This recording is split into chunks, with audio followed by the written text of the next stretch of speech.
Telangana working journalist federation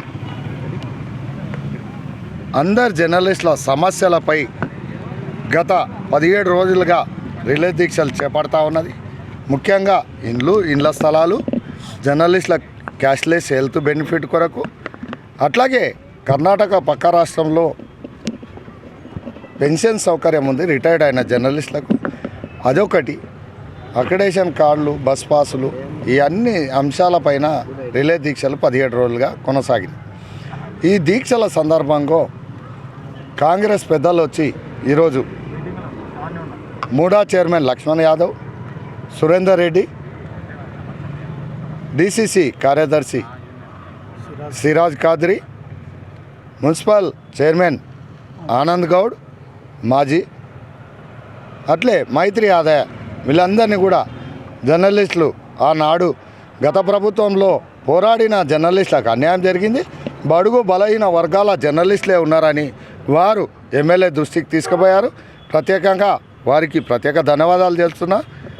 స్థానిక MLA గారికి కూడా మేము ఈ సందర్భంగా జర్నలిస్టుల సమస్యలపై సానుకూలంగా మేము పెట్టిన డిమాండ్లన్నీ కూడా ఒప్పుకొని వాళ్ళు నెరవేర్చడానికి అంగీకారం తెలిపారు. వారికి కూడా ప్రత్యేక ధన్యవాదాలు ఈ మీడియా ముఖంగా తెలియజేస్తున్నాం. నిజంగా కూడా జర్నలిస్టులకు మోసం చేసింది గత ప్రభుత్వం. జర్నలిస్టుల మధ్యలో కొట్లాట పెట్టింది.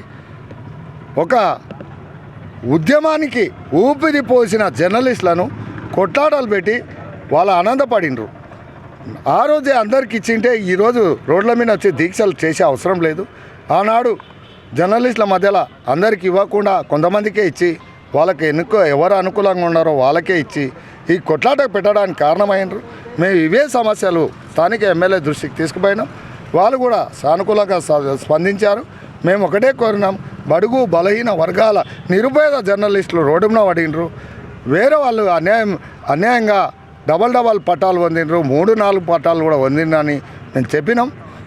ఇంకోటి, గత జర్నలిస్టును ప్రత్యేక హోదా క్రియేట్ చేయాలన్నాం, ఆత్మగౌరవం నిలపాలన్నాం, జర్నలిస్ట్ ఆత్మగౌరవం నిలపాలన్నాం. రాష్ట్రంలో కూడా కాంగ్రెస్ పాలన అనంతరం వచ్చిన బీఆర్ఎస్ పాలనలో జర్నలిస్టుల ఆత్మగౌరవం దెబ్బతిన్నది.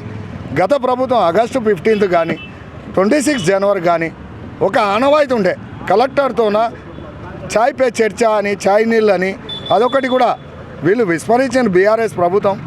ఆనాడు ప్రభుత్వం ఏర్పడినాక వీళ్ళకి పదవులు వచ్చినాయి, ఎమ్మెల్యేలు అయినరు, మంత్రులు అయినరు, అన్నీ అయినరు. కానీ జర్నలిస్టులను మాత్రం విస్మరించిండ్రు, 4వ స్తంభాన్ని కూల్చేసిండ్రు.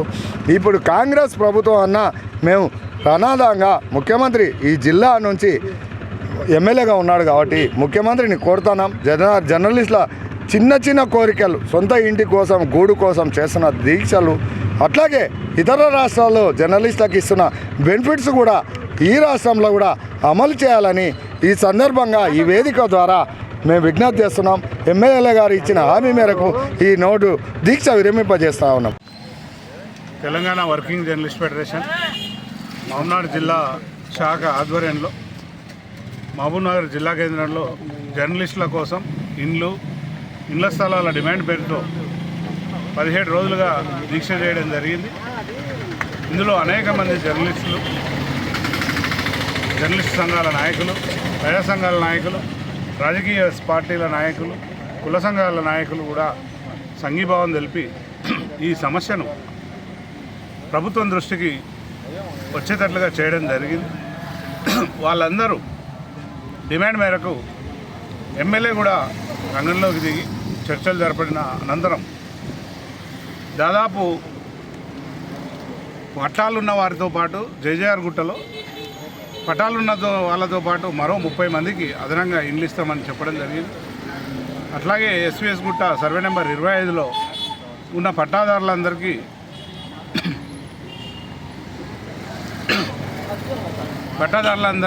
ఎన్ఓసి సర్టిఫికేట్ ఇస్తామని చెప్పడం జరిగింది. ఇంకా బ్యాలెన్స్ ఉన్న వారికి కూడా దశల వారీగా ఇండ్లు ఇస్తామని ఎమ్మెల్యే గారు మొన్ననే హామీ ఇచ్చారు. ఆ మేరకు మనం 17 రోజులుగా వివిధ పనులు వదులుకొని ఈ దీక్షలో కూర్చున్న ప్రతి జర్నలిస్టు మిత్రులకు కుటుంబాలు బాధ్యతలు కూడా ఉంటాయి కాబట్టి ఈ సమస్యను కూడా అర్థం చేసుకొని దీక్షలు విరమింపజేయడం జరిగింది. ప్రతి పని చేస్తున్న పాలమూరులో ప్రతి ఒక్కరికి ఇండ్లు వచ్చే విధంగా లేదా ఇళ్ల స్థలాలు వచ్చే విధంగా ఫెడరేషన్ భవిష్యత్తులో కూడా పోరాటం చేస్తుంది. ఎందుకంటే ఇల్లు అనేది కనీస అవసరం. ఇది దీర్ఘకాలిక సమస్య, 30 ఏళ్ల నుండి జిల్లా కేంద్రంలో నలుగుతున్న సమస్య. ఈ సమస్య పరిష్కారం అవుతుందని ఆశిస్తాం. ఒక దశలో కొంతమంది మిగిలితే మళ్ళొకసారి మనం ప్రభుత్వం దృష్టికి తీసుకుపోయి సమస్య పరిష్కారం చేద్దాం. అలాగే త్వరలో ఆగస్టు నెలలో రాష్ట్ర వ్యాప్తంగా జర్నలిస్టు చైతన్య